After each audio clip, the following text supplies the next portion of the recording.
Iz igre je isključen igrač broj 11 Filip Brkić.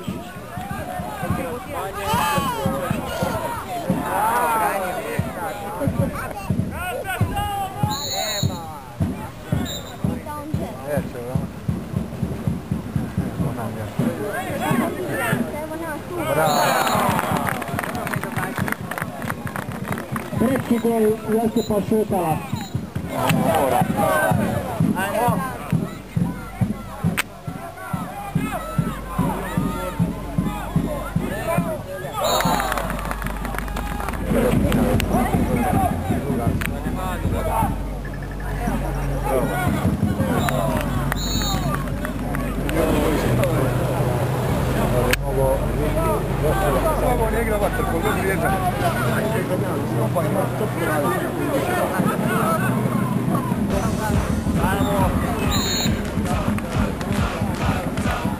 Gol za Čačak, posljedno igrač broj 2, Pero Jovica.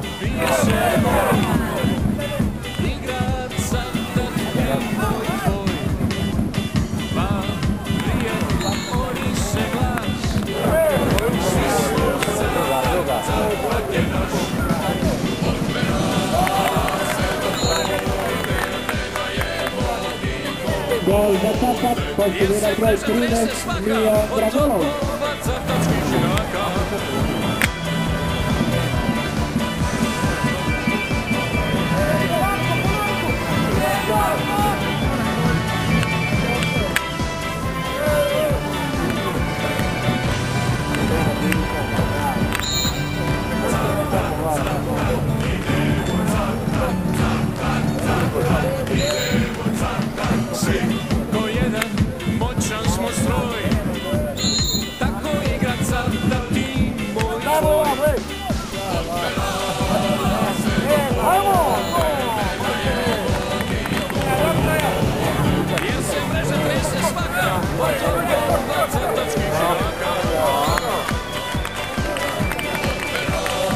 Na Čačak, posljedno broj 9, Vinko Rožić.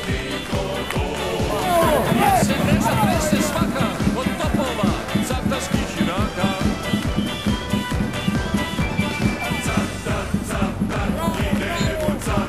Gol za Čačak, posljedno igrač broj 2.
bolesnih sunika, gospodin Duško Mišković, predati pobjednički penal kapetanu Sotaka, Vlaku Rečeviću. Moramo pozdraviti veliki desno kapetana Vlaka Rečevića i veliki Sotaka.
Dođe.